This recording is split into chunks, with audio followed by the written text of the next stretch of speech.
Thank you for joining us today for, are we working? Not yet. We'll give it a minute to breathe. Thank you for joining us today for our last Senate Education Committee meeting for this session. So we are going to start up back where we were yesterday, and we were looking at amendments that had been introduced for Senate Bill 304. So, Tamara, could you maybe update us as to where we are right now? Thank you, Madam Chair. Yes, yesterday the committee, when it was working, Senate Bill 304 did adopt one balloon. This is the one that removed Section 1 from the bill and then also added the language that at least 5% of the registered voters of the school district could submit the petition. If there were multiple petitions, the state board could only look at the first one or combine the requests. And it also shortened the review time to 45 days and delayed the effectiveness of the bill to January 1st of 2024. After that balloon was adopted, the committee did have the opportunity to look at a second balloon. This balloon had the delay in the closure of the school building if that closure is approved after September 20th. It also removed, in addition to the first balloon, the district court review and then required the state board to adopt rules and regulations. Okay, so committee, those are the two amendments that we have put on. Help me. That's where I was going to go right back. Two amendments that we have received. We have put on the First Amendment. So we are working the Second Amendment that was brought to us by Senator Blasey. Senator Blasey. Thank you, Madam Chair. We did have conversations after yesterday's meeting, and I've been assured that we're going to work with the Board of Education on trying to put in place some structure to ensure that the bill is implemented the way we need it to be implemented. So at this time, I will withdraw my amendment and hope to see the bill proceed and see the Board of Education work on this very important issue. Thank you. Thank you very much. So you withdrew. Who seconded your motion? Never actually a motion. Okay, so you're just withdrawing it. I would make one brief comment. One of the things that I did very much appreciate about this amendment is putting a date certain that school districts needed to work prior to, or the consequences if they waited until after, because I think sometimes, I'm not going to point a finger at any district, but in their action to make decisions, they're not really including in that timeline that impact to families, to kids, to community members. And so hopefully as the State Board of Education addresses this, they'll be mindful of that. I know we have a couple people here from the Department of Ed, which will remind them as well that it would help to have some guidelines on that. Committee, do we have any additional amendments for Senate Bill number 304? Yep, Senator Petty. And I appreciate Tamara going over the amendments. I should have numbered them. But I understand that Senator Blasey has withdrawn his, so we are back to, I believe the amendment that was introduced, okay, with all the red marks. But there was a discussion about, and I didn't know if that had actually occurred, about when the act shall take effect and be enforced from and after. Did that? There was a conception that got changed to January. Okay. Thank you. It did.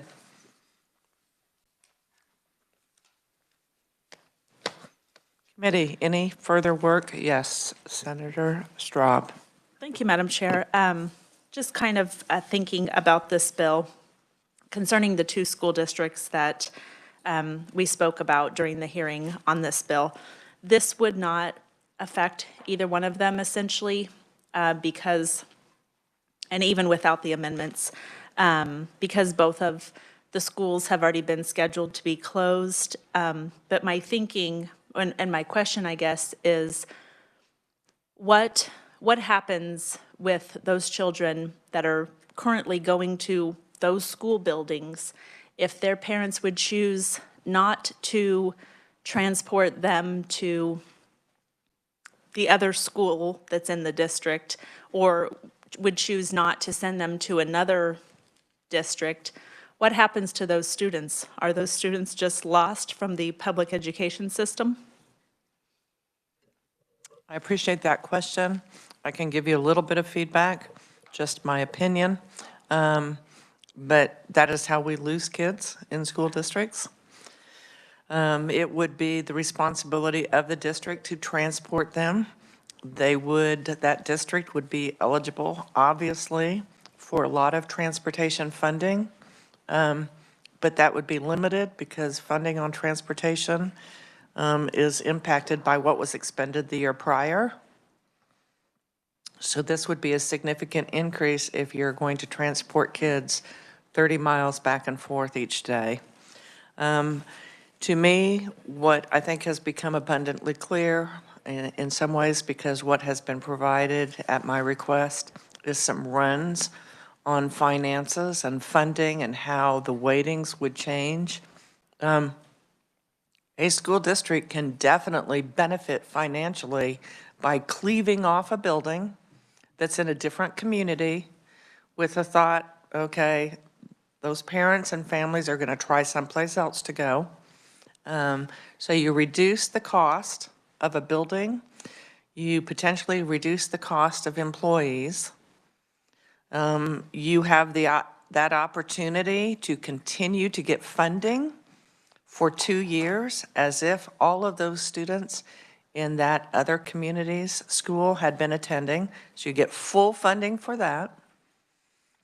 And then if all of those kids or a part of those kids do in fact leave, then you slide and you get increased funding because you get more state aid as your student population declines. So in the situation of the one school district, they only stand to lose about $200,000, which is nothing compared to what some of those expenses would be had they kept the building open. So I do anticipate, we do not have language yet, but I anticipate that that is part of what we will be working on when we meet in conference committee to talk about school funding.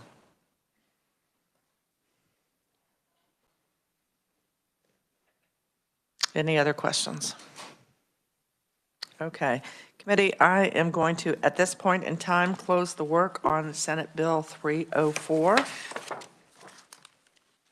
We will come back to 304.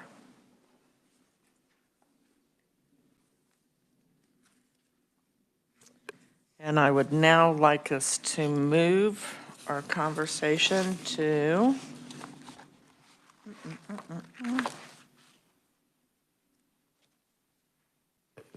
Senate Bill 255. So Tamara, if you could please give us a brief overview on 255. Thank you, Madam Chair. Senate Bill 255 would require school districts to adopt policies that require separate accommodations be provided for students of each biological sex during school district-sponsored travel that requires overnight stays by students. Any questions of Tamara? Do we have any amendments? Senator Dietrich. Thank you, Madam Chair. I thought our hearing the other day was pretty informative and generated a lot of questions, so I do have an amendment to address some of those issues that were brought up during the hearing.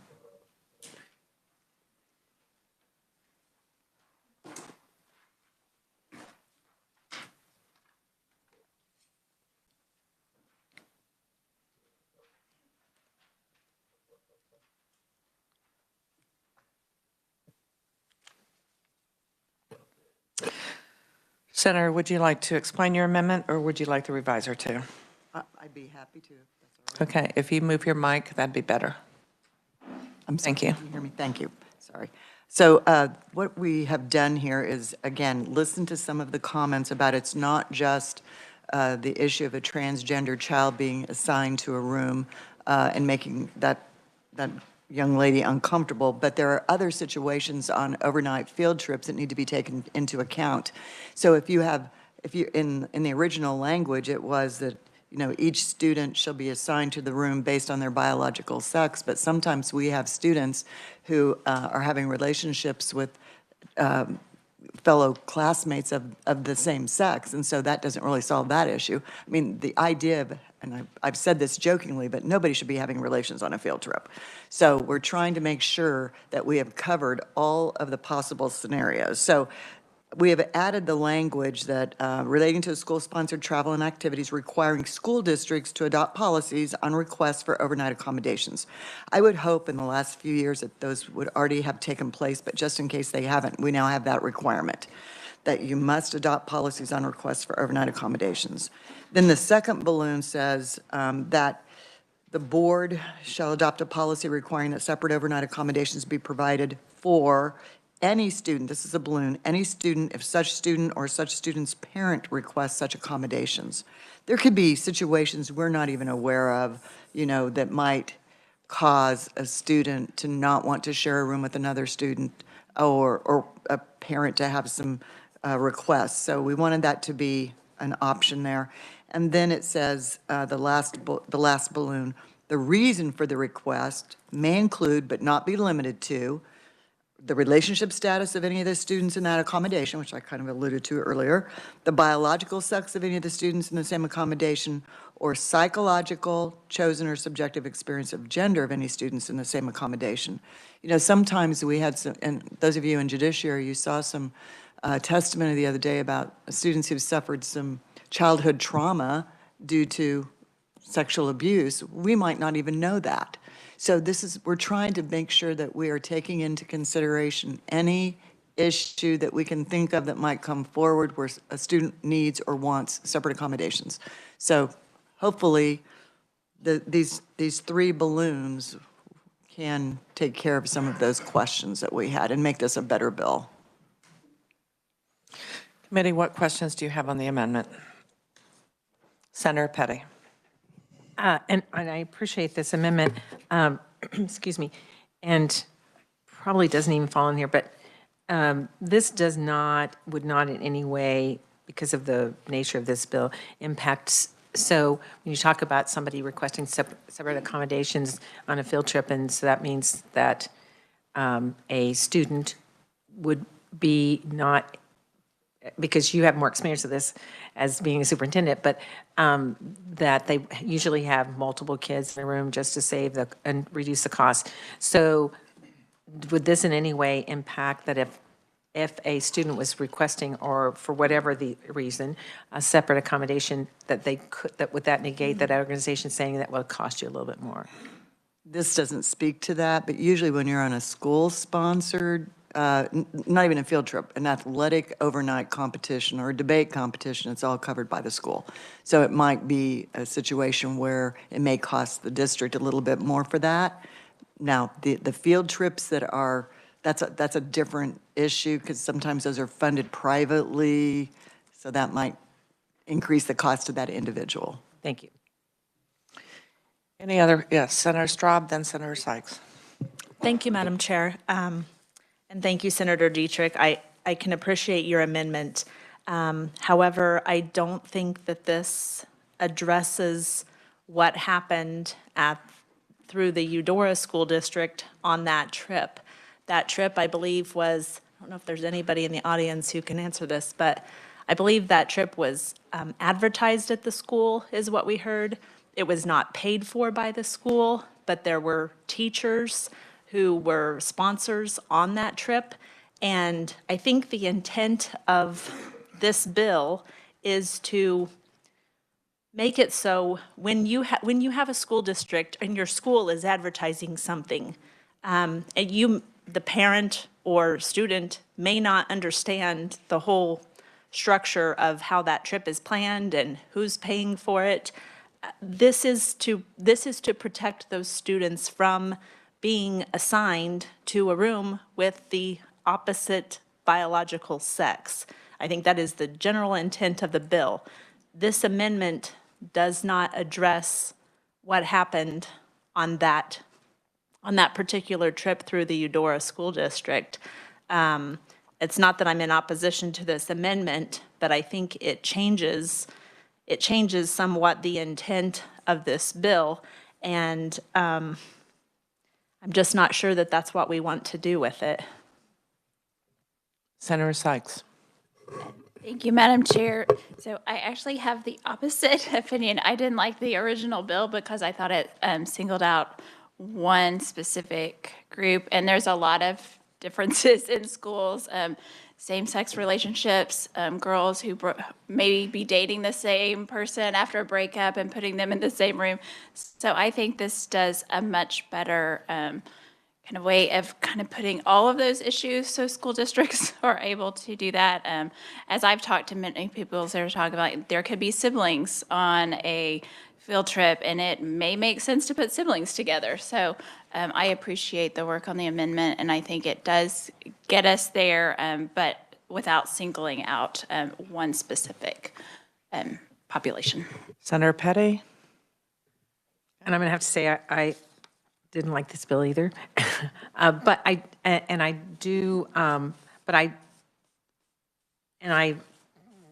always have an issue with it when we are trying to craft legislation to deal with one specific incident that occurs. But I do think that maybe this incident has helped to look at the trips that schools districts take, whether they are actually part of the curriculum or their outside trip, because anybody who's been involved with any school district knows that that's not uncommon for that to occur. So I appreciate this amendment because I do agree that I think it broadens how we're looking at this particular, how we're looking at how students' relationships impact ability to want to share a space together when they're on a trip. And so I think that makes us look at this in a broader perspective, and I appreciate it. Senator Straub. Thank you, Madam Chair.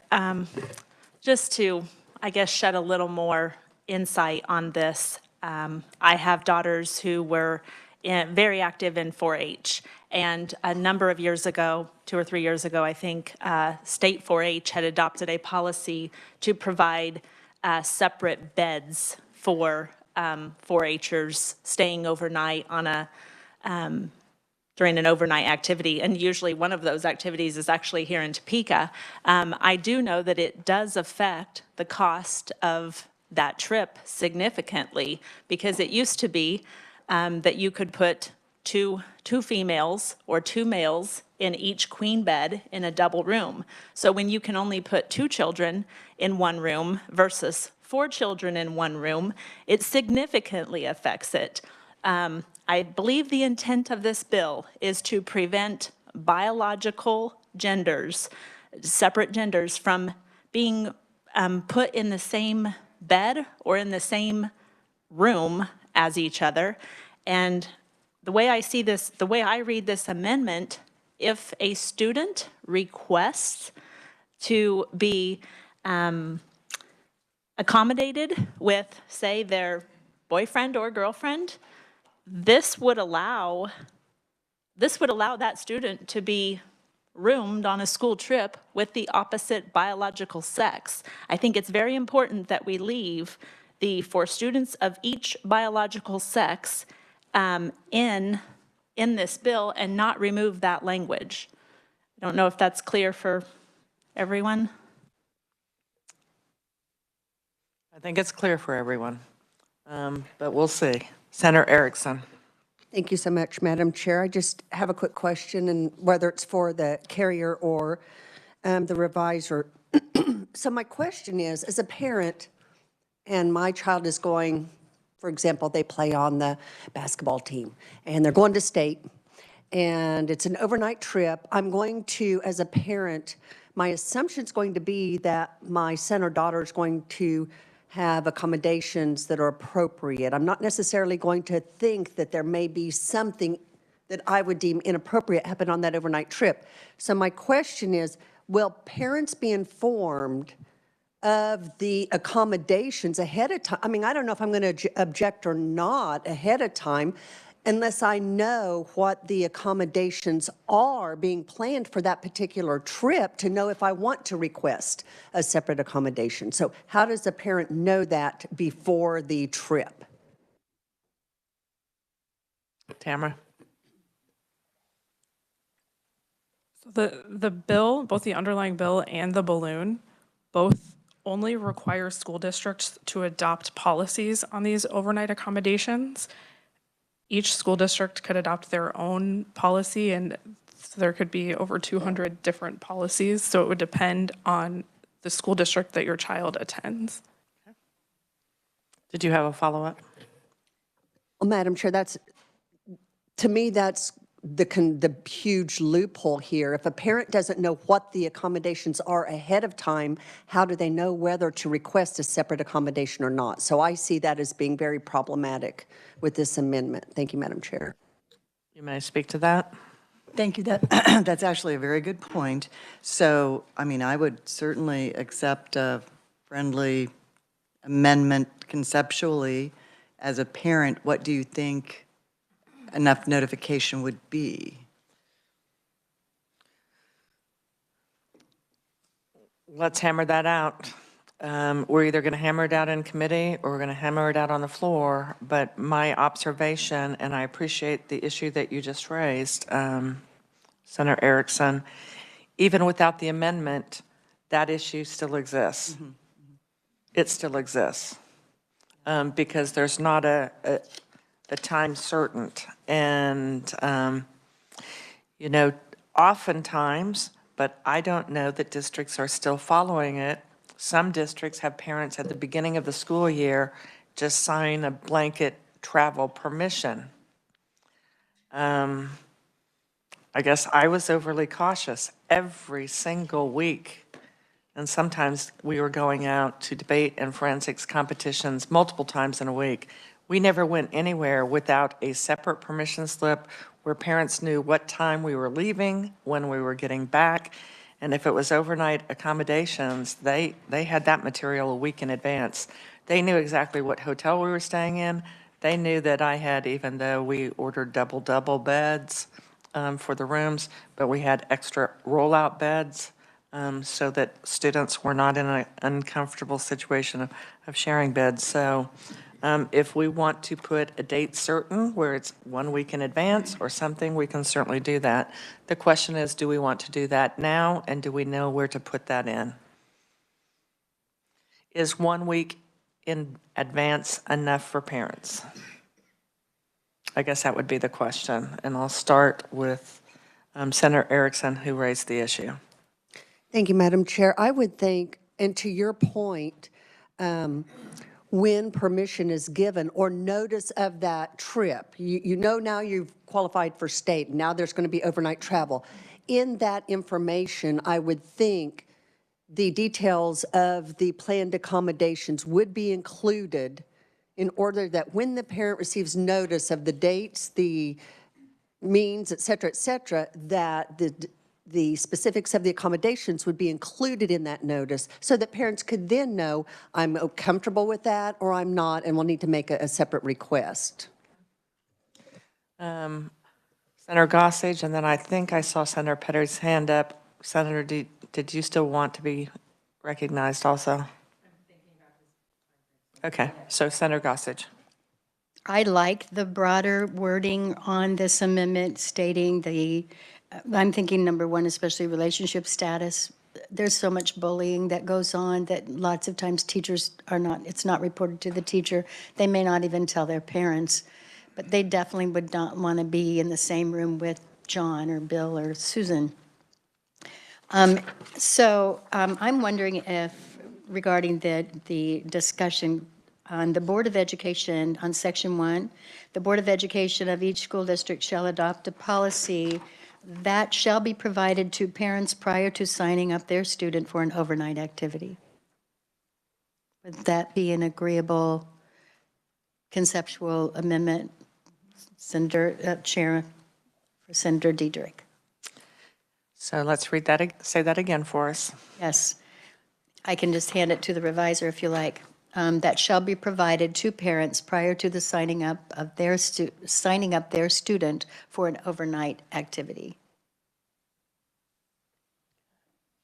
I have it here, Tamara, if you'd like to have it. Senator Straub and Senator Blasey, were you wanting to be recognized? Just, sure. So we'll, okay. So you formed the question or statement while we address Senator Straub. Thank you, Madam Chair.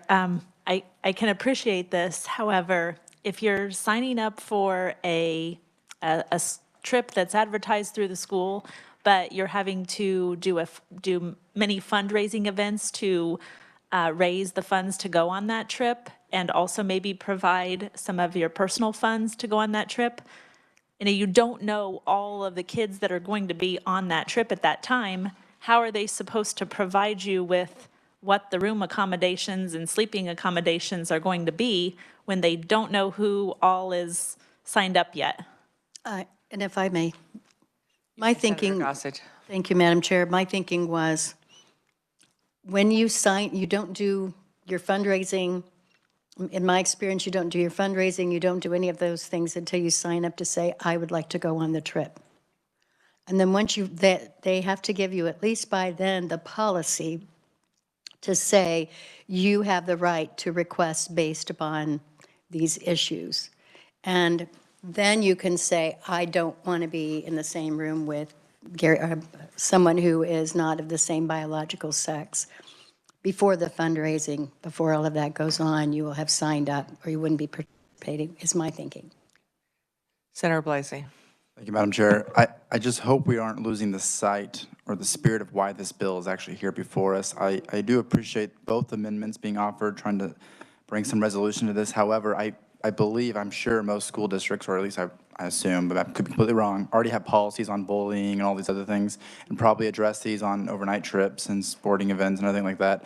I just don't know if it's appropriate for this legislature to be dictating something like this with these amendments. I think we need to stick to the reason why we have this bill before us, which is just to ensure that biological sex will be separated and there'll be no question, there'll be no need to request any accommodation because it'll already be known. So I think I'll be opposing both amendments and trying to keep the bill as its intention. Thank you. Senator Diedrich. Okay, Senator Sykes, then Senator Diedrich. Thank you, Madam Chair. I actually continue to think this actually adds more clarity, and I don't think, as Senator Blasey was talking, that all of those are always addressed. And I think this broadens it, and it is the intent of what we're trying to get without specifically targeting. So I actually think this is a better policy. Senator Diedrich. Thank you so much. And I would echo what Senator Sykes said. Districts don't always have the policies in place that we're looking at right now on overnight accommodations.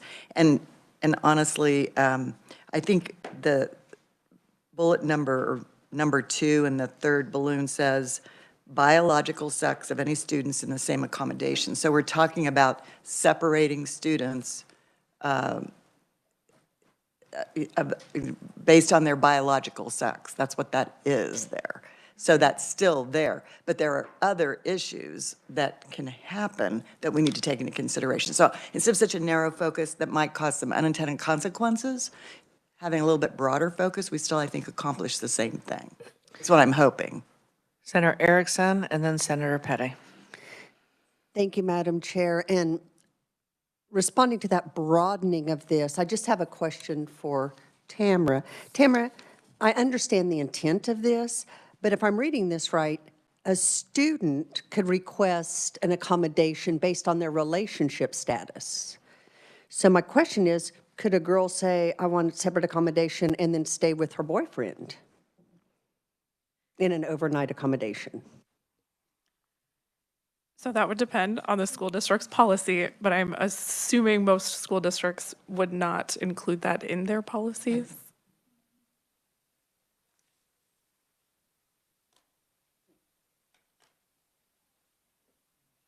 Senator Diedrich, then Senator Straub. Thank you. So if you remember at the very beginning of this, the school district has to develop a policy.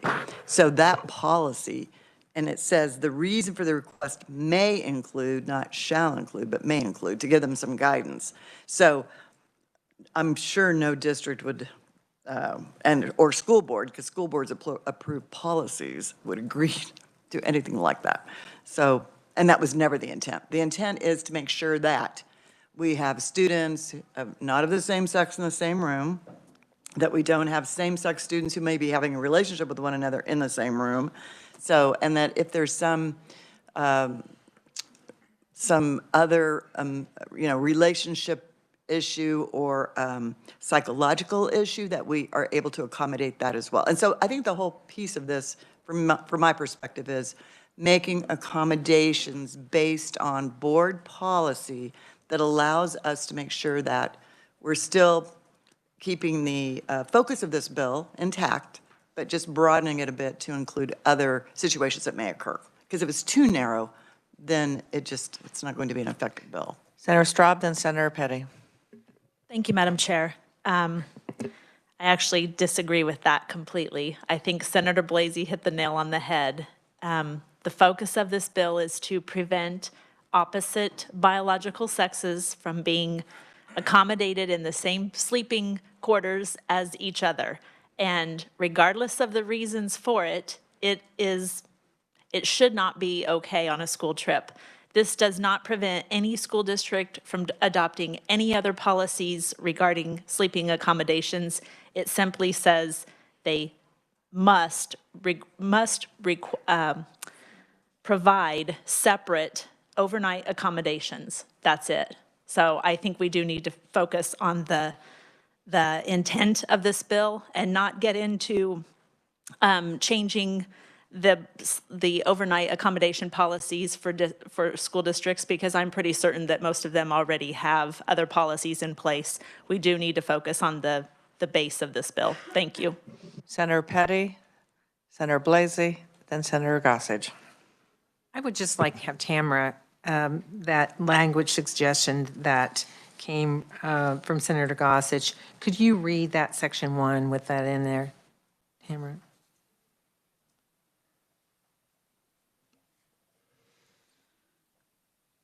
So I wouldn't have done it word for word with Senator Gosh, so I'll read that first paragraph, including the language the way I interpreted it. So the Board of Education of each school district shall adopt a policy requiring that separate overnight accommodations be provided for any student if such student or such student's parent requests such accommodations for separate overnight accommodation. Sorry, I got lost in my own balloon. For school district sponsored travel that requires overnight stays by students. And then the last sentence would be added, any such policy shall be provided to parents prior to participation in school district sponsored travel that may require overnight stays by students. I've got Senator Blasey, then I have Senator Gossage. I think my concern, going back to Senator Dietrich's comments, is exactly the point she alluded to, which was may include. It doesn't say shall, so school boards really don't have to draft any policies that are in regard to biological sex if this amendment passes and the bill. So therefore, there's still a lot of ambiguity, and school districts don't have to do anything. I don't think that really addresses the issue that's really at hand here. Now Senator Gossage. I would say that I agree with Senator Blasey when I thought, oh, it does say may. And I understand that the carrier of the amendment, I'm not speaking for her, but may have thought, well, they can put more things, they can do other things. I have no problem with the bill the way it was. I really like the original bill. And I think with or without that amendment, we need to have something clarifying how soon they have to have the policy. That's why, and I know I don't have it in writing, but I think something that we had just talked about, I know it's conceptual, stating that the school district has to tell the parents what the policy is in advance. And I realize Eudora has only said 48 hours, and it should be far earlier than that, before the parents even sign their child up for the activity. Senator Sykes. I understand where you all are coming from, and I'll ask Tamara. I feel that the way that's written, it says the Board of Education shall adopt a policy regarding the separate overnight. And then that a parent or student may request accommodations based on those, but they shall have those regulations and accommodations.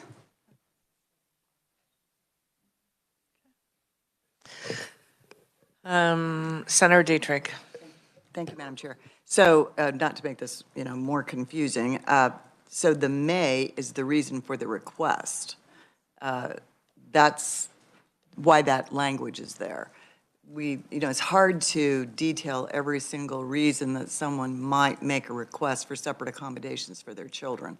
But I think this bill just needs to be a little bit broader, not so narrow. Include the reason, yes, the reason for the bill, but also remember that there are other reasons that a child might request or want to request, or a parent might want to request separate accommodations. And it's not always the biological sex piece. That's still here. It's still here. That's still the root of this bill. Thank you, Madam Chair. Would you like to move your amendment? Madam Chair, I move my amendment. Do I have a second? I have a second from Senator Petty. All those in favor say aye. Aye. All those opposed? No. The chair is uncertain, so please raise your hand for an aye. I have three votes. Please raise your hand for a no. I have 3 votes, so it does not pass. Okay, because I have several people not voting. So we are back on the base bill, Senate Bill 255. Do we have any additional amendments? Senator Gossage. Madam Chair, it's up to you, but the portion that I think this is a very important bill, and the portion about how soon that they have to provide this policy to the parents is important, and I realize I don't have it in writing, what I had mentioned earlier. Okay. Committee, do you have a sense of, do you want it just advanced notification? Do you have a sense of a time frame? I think what we have heard is 48 hours isn't enough. Did you want to put a time frame, or are you wanting to just leave it open? I guess we'll find out. Did you want to move your motion? Yes. Thank you, Madam Chair. My motion would be that in Section 1 on A, that we say the Board of Education of each school district shall adopt a policy that shall be provided to parents prior to signing up their student for an overnight activity. Do I have? And I move my amendment. Okay. Do I have a second? Okay. Senator Erickson provided a second. Any additional discussion? Senator Petty, is that a hand up? Okay. I know that since this is conceptual and we don't have it in front of it, but as I was listening to Senator Gossage, so it's okay. I was listening. Okay. But it did not include, or at least as you read it, requiring that separate overnight accommodations be provided for students of each. It did not include that in your conceptual. Senator Gossage. It's just because we're back on the original amendment. I mean, the original bill. Is that right? Right, but you didn't read it, sorry. So this amendment just addresses that one portion. It's back on the original bill. Okay, and it's just dropping it in there. So which line on Section 1 are you dropping it in there? Line 7. So is that going to be before or after? After the word policy. Okay. That shall be provided to parents prior to signing up their student for an overnight activity.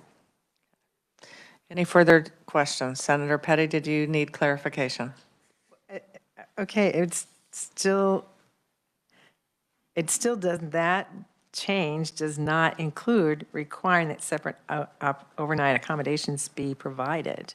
It no longer includes that. It's just inserting that language before requiring that separate overnight accommodations. We're dropping it in. We're not putting a period after it. We're dropping it in, probably a comma or two. Okay. Are we clear on that? Do I have a second on Senator Gossage's I do from Senator Straub?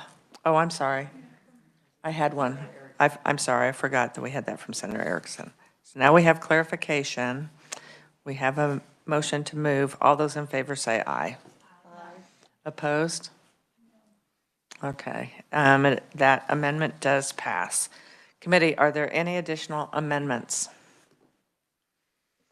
Seeing none, yes, Senator Gossage. I apologize, I had no additional amendments, but I would like to move this bill, if you're ready for a motion. Okay, would you make a motion for us to wait just a minute.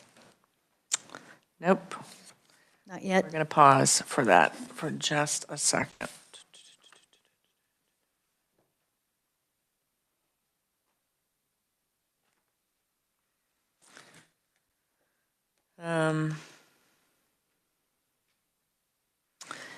I would like, so we are set on the language, so let's go ahead and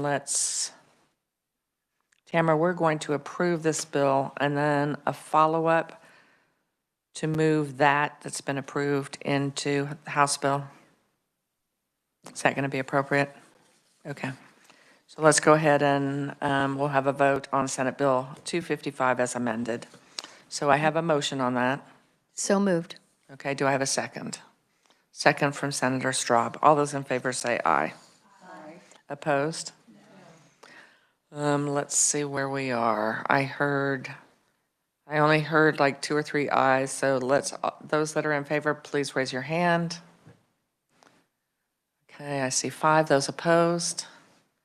Okay, 3 hands. So Senate Bill 255 as amended does pass out. It does not pass out. It is approved. Thank you. Yes, approved as amended. Thank you. So now we're going to go back to Senate Bill 304 as it was amended. So we have amended it. So now I would like a motion to move the contents, first to remove the contents of House Bill 2138 and to put in the contents of Senate Bill 304 as amended into House Bill 2138.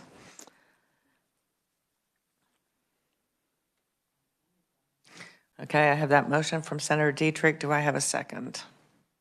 Second from Senator Gossage. Is there any discussion on that? Yes. Real quick, what was 2138 again? 2138 was creating the Career Technical Education Credential and Transition Incentive where we would pay money, refund money for school districts. Okay. So yes, Senator Gossage. It's not adding to, it's replacing? It is replacing. Thank you. So help me out. I have a motion and I have a second. Right, Senator Straub.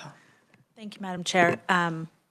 Is that bill then in any other language, or is that completely removing 2138? Completely removing 2138. So we're needing a shell with 304. We're keeping 304 as a shell then? We're doing this so that it's conferenceable. Okay. So I have a motion, I have a second. All those in favor say aye. Aye. Opposed? That passes. So now I would like to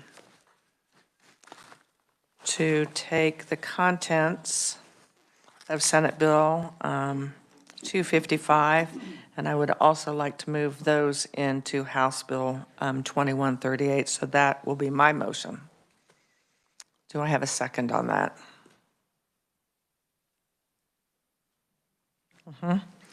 So the motion is that Senate Bill 255, school districts adopting policies for separate accommodations, I would also like to move that into the very same House Bill 2138.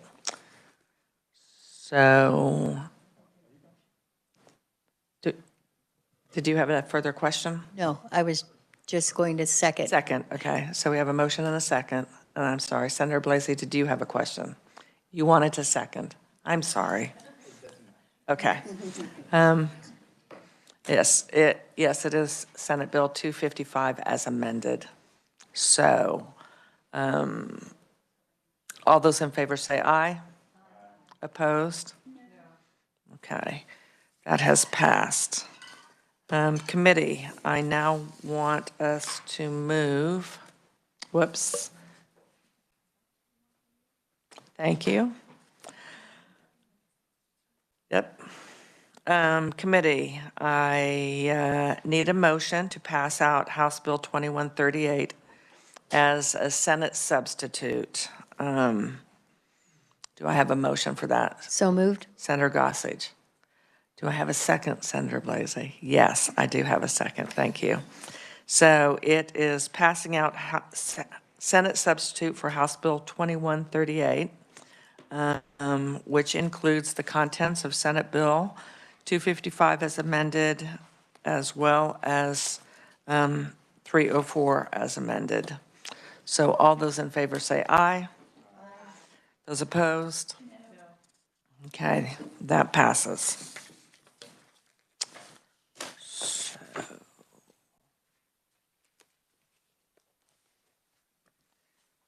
So committee. Now we're going to talk a little bit about what I would refer to as rats and cats.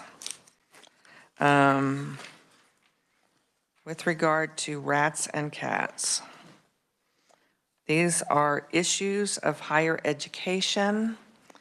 And so we're going to start with Senate Bill 84, which we had a hearing on. Senate Bill 84 was changing or adding language for high school equivalency credentials. And in the past, our statute has just referred to the GED, the General Education Development Credential. And there is a request that came from the Board of Regents. We had a hearing on this. It actually was a fairly brief hearing, but it is bringing it up to where we need to be, because the reality is high school equivalency, though we don't often refer to HSE, that is more the norm than the GED. So do I have a motion to approve Senate Bill number 84? Yes, are you wanting? I have a question. Okay, you have a question. Would you repeat the question? My question is, Senate Bill 84, I don't believe was blessed. So is it not a dead bill? I think we could take the language out, but my question is. We are going to take the language out. So we are back on approving the contents of House Bill 84. So I have yes, Senator Gossage. Just to clarify, so all House Bill 84 does is change the language from GED to the HSA for the high No, school. it includes GED because that still exists. It adds the language of high Adds the school language. equivalency. And that's the entirety of the bill. That is the Right here. entirety of the bill. What you see in italics is the entirety of the bill. Then, so moved. Okay. Do I have a second? Second from Senator Gossage. Excuse me, Senator Dietrich, yes. I have a motion and a second from Senator Dietrich. So all those in favor, please say aye. Those opposed? That passes, so that we can kind of start to build things. I would like us to take the contents of House Bill 2060.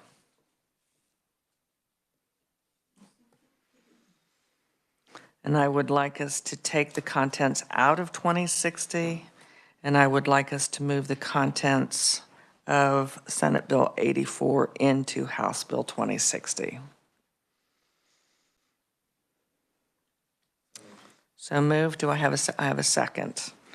All those in favor say aye. Opposed? That passes. Next up, we have, and there is an amendment, it's in amendment form. Can you please, let's go ahead and do the AOK work program.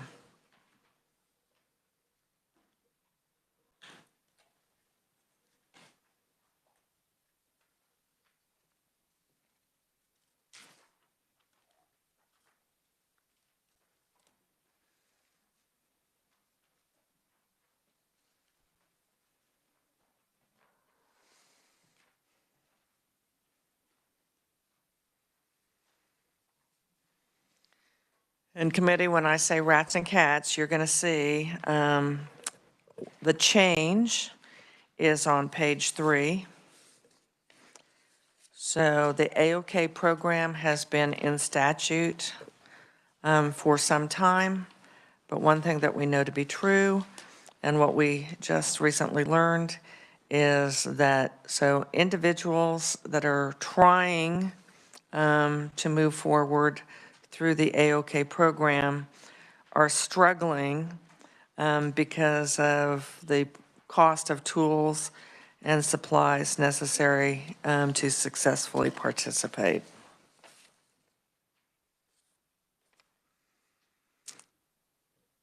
Yes, Senator. And was this in another bill? This is not in another bill. So this is new legislation that we're looking at as an amendment to something. This is new language that, if possible, we will put into House Bill, what did I just say it was? 2060? 2060.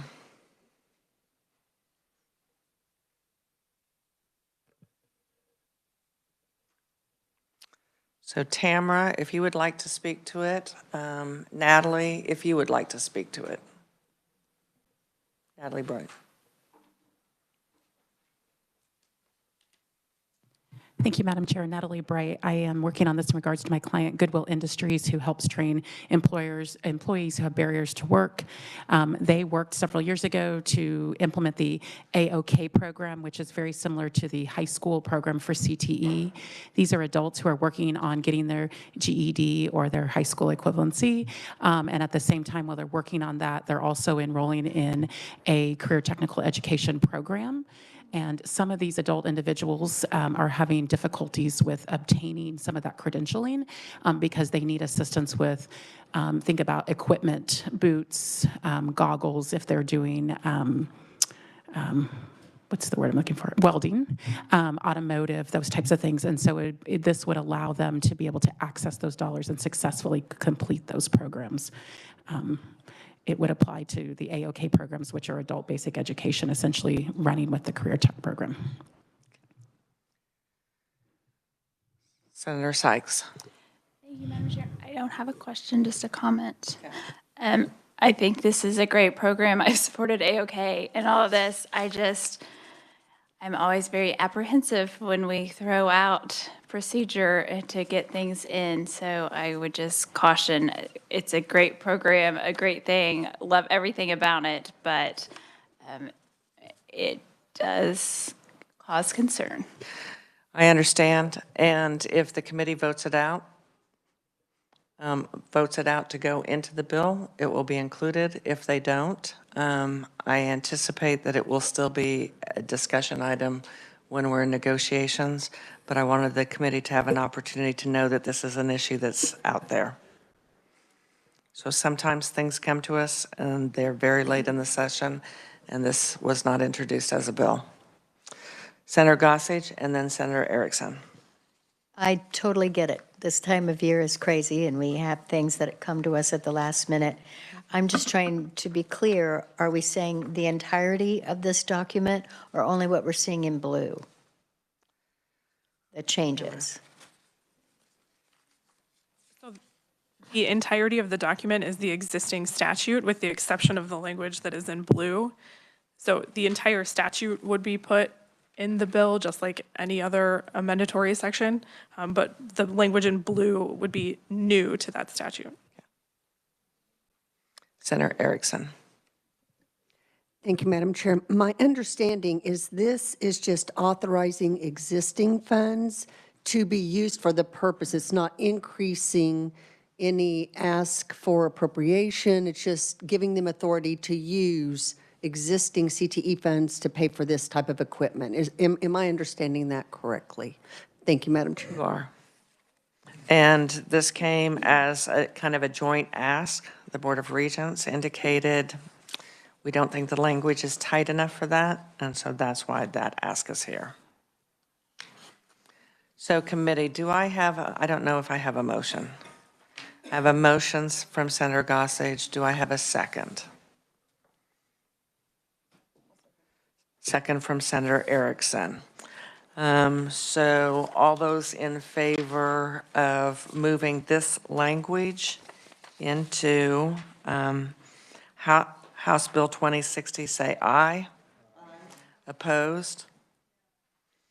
That is approved. Committee, the other day on the floor when we were taking action on the representation for Washburn University, there was a floor amendment that was made if we could pass that out. We did talk about it on the floor. I indicated when it was withdrawn that it would be presented to the committee, and just giving the opportunity for the committee to, one, look at it, even though I know many of you did when we were on the floor. But is there any question, discussion?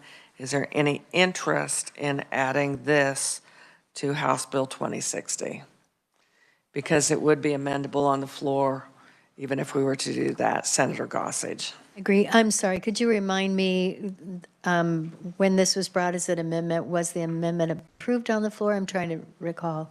It was withdrawn. Was withdrawn. There was a question about whether it was germane. I understand. Now I see. So this is germane to, because it's education. Higher education. Higher education. So we're adding this in. Thank you. Senator O'Shea. Thank you, Madam Chair. It's my understanding that this affects Kansas State University. Do we know their preference? I can tell you that currently at Kansas State University in their architectural engineering program, they offer a course that you must take to graduate. In the course, you are required to take a licensure exam that they do not offer. It is offered by an external organization. It's a professional licensure. You are not required to pass the exam, but you are required to take it for you to earn your degree. So you cannot graduate with that degree unless you've taken the exam, whether you pass it or not. That's the stem of it. So follow up, and then we'll go to Senator Sykes. This bill gets rid of that requirement. It would eliminate that requirement. And I have had multiple conversations with the dean there. Senator Sykes. Thank you, Madam Chair. I think you know what I'm going to say. Again, not for or against, but we have not had a hearing. We haven't had, I appreciate that you've had those conversations, but again, we are putting in policy in this, something that we have not had a hearing, and we are setting a bad precedent. Senator Blasey. Madam Chair, I'm just looking at this and kind of reflecting upon my earlier comments on the previous amendment on the biological sex accommodations. I don't know if this is a place for us to decide this. I'm wondering if this is maybe better suited for the Board of Regents to decide. Thank you. There we go. Committee, I am simply upholding what I stated on the Senate floor. Senator Dietrich, and then Senator Straub, did you have? Senator Dietrich. Thank you, Madam Chair. So you said you'd had multiple conversations with the dean.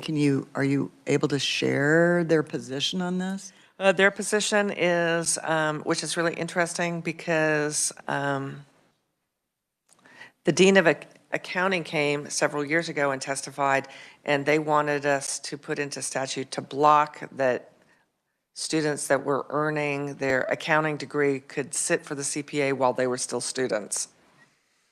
So it's a complete flip of that. Part of the concern that has been expressed by students is when you take this exam, you have to pay a fee of $200, and it's spending $200 your senior year, and they don't care if you pass, and they feel it's making money for the outside organization, it's not benefiting them. His position was sometimes students graduate, there is some learning loss if they delay the time in which they take the exam. So they want them to at least take it and fail it so that then they can study to do better the next time they take it. That's what he shared with me. Senator Blasey. Thank you, Madam Chair. I think I'm going to oppose this amendment, but now that the Board of Regents is in the audience, I'll request that they get back to us probably next session to see if the Board of Education addressed it. I do think, after learning more, this does seem like a arbitrary test, and it's a cost to students who are already broke and probably in lots of debt. So I would like the Board of Regents to look into this. So I will look forward to hopefully seeing a response if this does not become law, but I don't think this is the time or place for this amendment. So I'll be opposing it. Thank you. Senator Straub, then Senator O'Shea. Thank you, Madam Chair. This wouldn't prohibit any individual instructor from requiring this as a class assignment per se, because I believe that currently instructors can require pretty much whatever textbooks or extra materials, but do all of those, maybe the board can answer that, do all of those have to be approved by the university? You're speaking to academic freedom. Academic freedom is encased within course objectives. So the way in which you teach the course objectives and the curriculum is up to the professor. So therein lies is passing a credentialing exam, which you're not required to pass, but taking the exam is that a part of the course objective. That's where that would lie. That's what I'm asking is, who is currently requiring this? Is the college is requiring this, or is it a specific instructor? The college is requiring it, and the requirement is in a course that you must complete and pass to graduate. And was It this, is a requirement of graduation. is it in the, like the course, like the description, the degree description, is this included in that when students sign up for it? That I do not know. Okay, thank you. So, I'm sorry, Senator O'Shea. Thank you, Madam Chair. Can the Board of Regents change this on their own? Do they have that authority? Matt, did you want to speak to that? I think historically they leave those types of things up to the individual institutions. Thank you, Madam Chair. Matt Casey, Director of Government Relations for the Kansas Board of Regents, and I believe that is correct, Madam Chair, that those decisions are typically left to those institutions, but I could do some research and get back to everyone on what could be done. I think that would be helpful. The one interesting thing is, as I understand from the dean, there is no wraparound accommodation. It's like you take it or you don't. If you don't, you're not going to graduate. So Senator Straub, did you have a question for Mr. Casey? Yeah. Oh, sorry. Okay. O'Shea, I'm looking at Straub and Okay, it's O'Shea. thank you. I think that's my question then, is why, if K-State's in favor of this, if it is up to them, then why aren't they doing that? I will say we put a lot of money in as a state for engineering programs. We want engineering graduates. We want our engineering graduates to work in Kansas. I want students to graduate if they go to college, but please, if you would, speak with the Board of Regents and have them reach out. But this has been going on for several months now as far as this concern. They're well aware of the concern. Students have raised a concern. But if you could get back with us on that. Will do, yeah. Okay, thank you. So do we even have a motion on this? We don't have a motion. I assume we don't have a motion, so I'm going to set that aside. Could you please hand out the information on driver's education?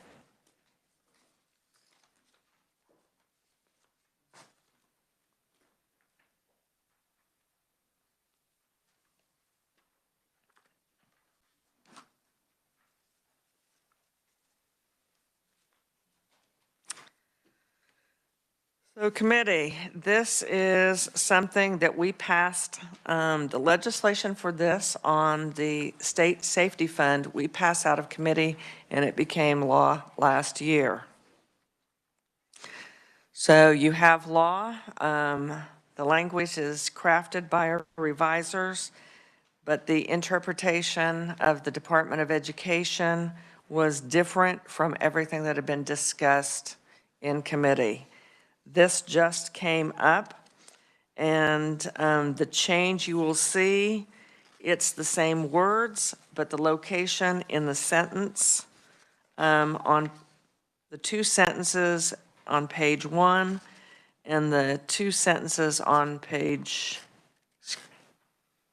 well, 3 sentences on page 2.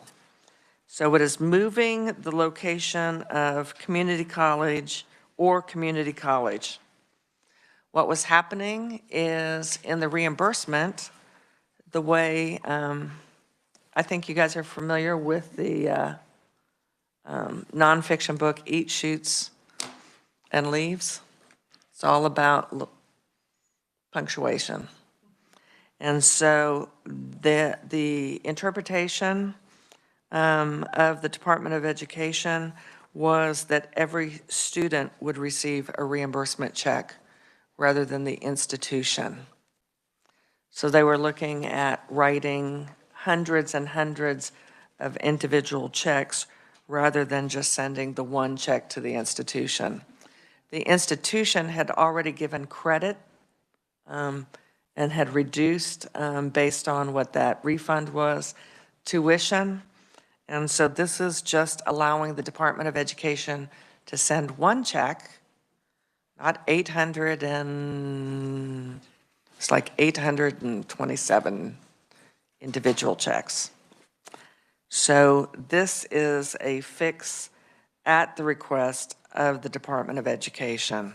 It does relate to higher education, so that is what this bill is, or excuse me, what this language is.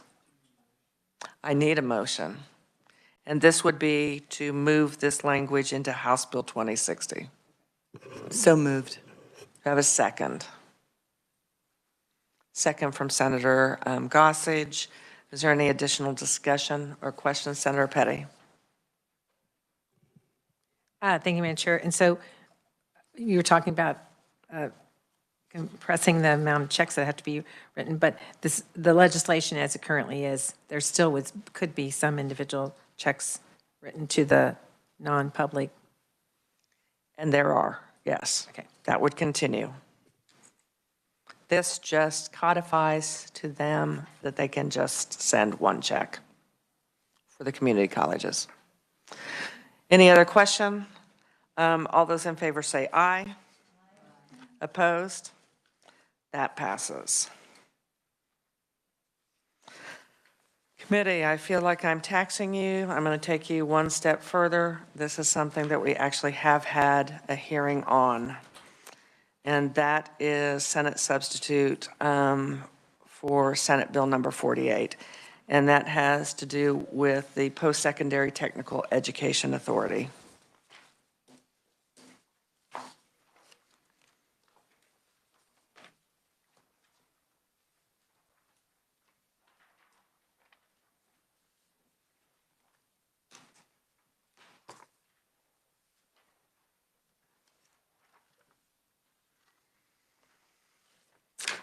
So there have been lots of discussions. There are continued discussions with regard to this. And so the changes from what we had heard, as well as the changes from what had been submitted.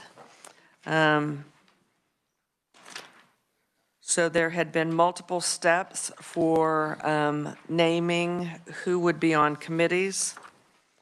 And if you look on page 2 at this, what this recommendation is that respective industries would send names to the Board of Regents for the positions that are A through G, and then the Board of Regents would make those appointments. The same would be at the bottom of the page for the governor. Again, industry, and that's not what's been in the past, but industry would make those recommendations, and then the governor would submit their nominations. So that is the change of that, and that gets the industry involvement directly into it. So the TEAs aren't involved in the selection, the community colleges aren't involved in the selection, but the nominees and that list is coming directly from the respective agencies. There was also, there's the position of the Secretary of Commerce. That would retain as it is. Now, there would be non-voting members, and there was concern expressed that anyone from the community colleges or the technical colleges, they should not have a vote on anything that would directly impact them. So they are now non-voting members.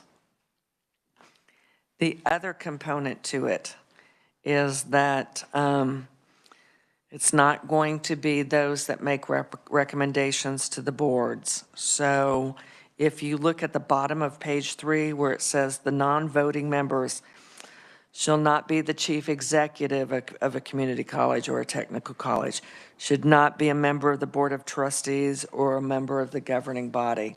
Instead, what they will be is those that are in career tech education positions, understand tech education funding, and have experience developing technical programs.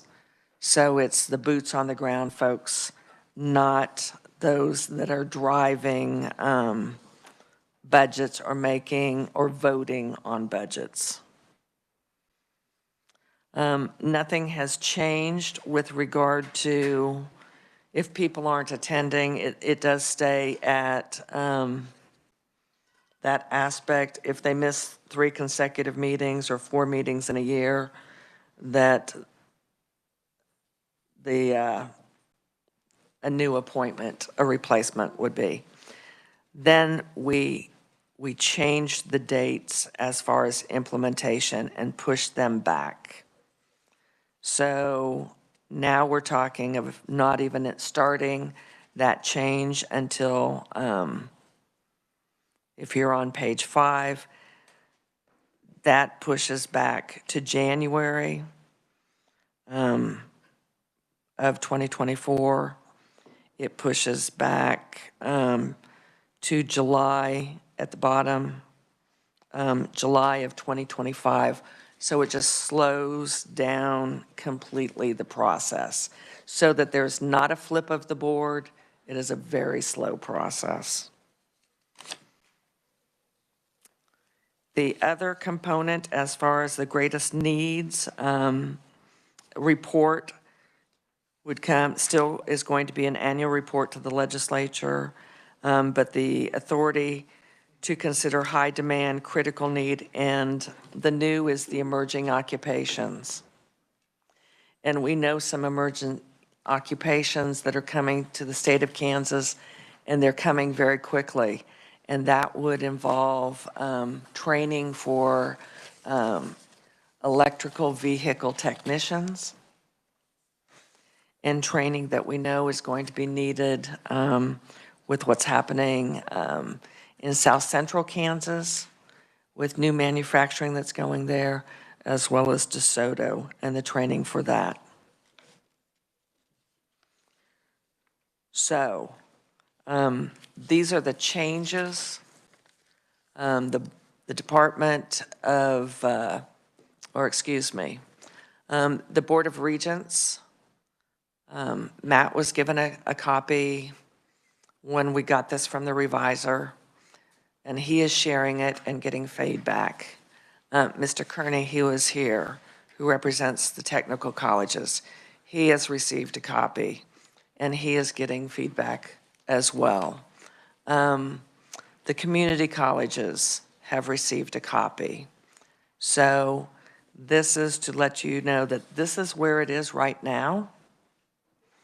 And if it's something that I wanted you to see it.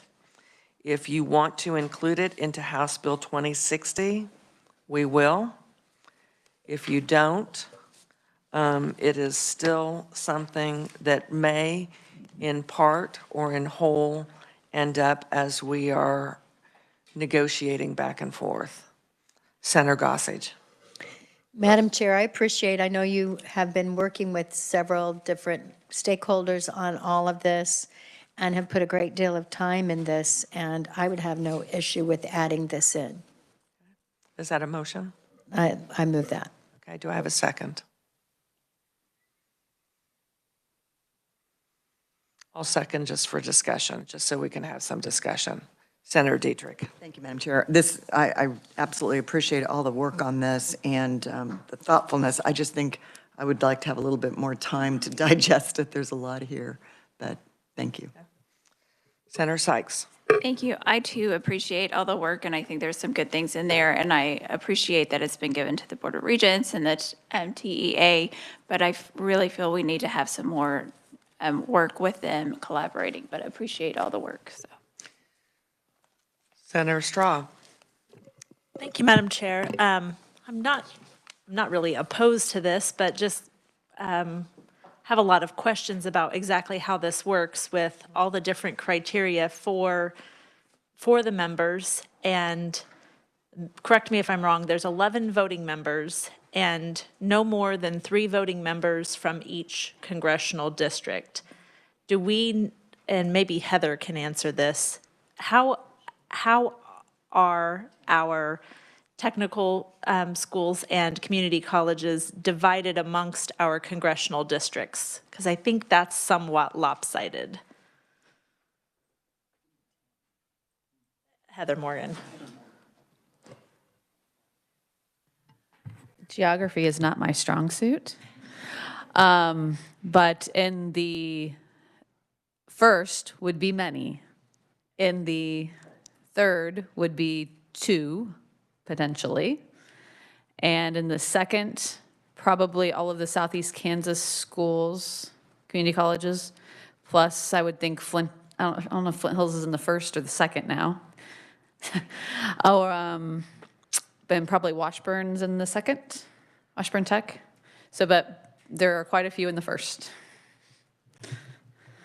Thank you, Madam Chair. That's what I was getting at. I think that there are far more technical schools and community colleges spread out across the Big First because of the geographical area that it encompasses. So that would be my only concern.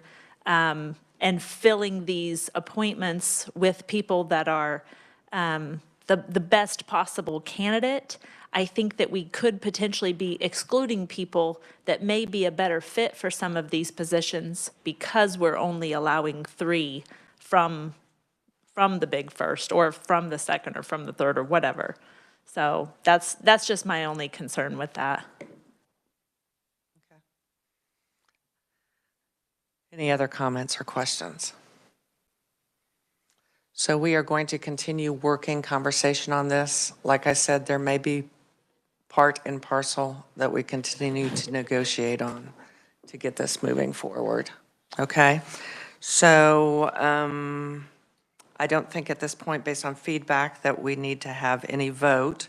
But what we do need to do is I do need a motion to pass out House Bill 2060, which would be the Senate substitute for House Bill 2060. Do I have a motion for that? I'm sorry. Okay, I have that from Senator Dietrich. Do I have a second? I'm sorry. Okay. We have the language from Senate Bill 84. We have the language for AOK, and we have the language for driver's ed. Those are the 3 components. Okay. So is that a second from you? No? Okay. Do we have a second, or is it second from Senator Blasey? All those in favor say aye. Aye. Opposed?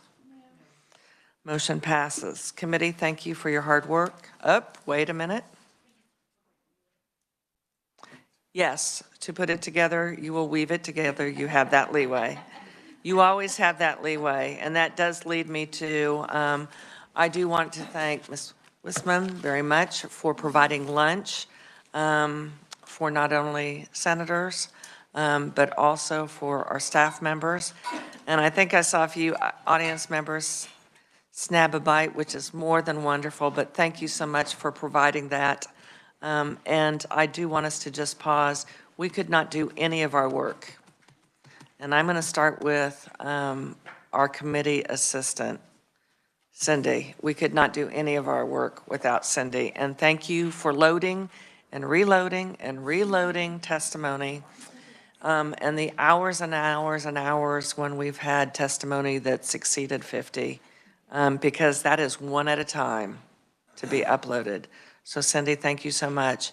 And then, of course, we have our reviser, Tamara, which I think is the best in this Capitol. And we thank you for your work. And unfortunately, it's not over because we'll be in conference committees next week. It is not over. And I certainly want to thank JG and Molly, because without you, we would not have that background information that we need. JG was the one that really got us started as far as that spreadsheet on the explanation of the bills that we went over yesterday. And then the person that keeps us look at you. He's a tech person. I want to just be behind my monitor. Don't look at me. Where's the camera? So you need to say something into the mic so that the camera gets, Molly, grab the mic so that, and say, did it get to him? Yeah.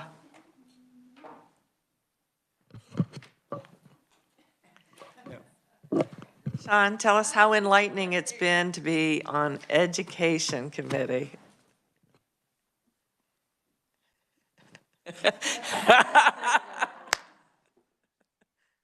Well, thank you, Senator. Yeah, I can't control it while I talk. But thank you. I've had a pleasure being here. I did want to be in this committee, so I do thank you for having me here, and I've enjoyed it. Appreciate it. Well, we wanted you to, and we appreciate your work. So for those of you, the 5 of you that keep us going, thank you so much.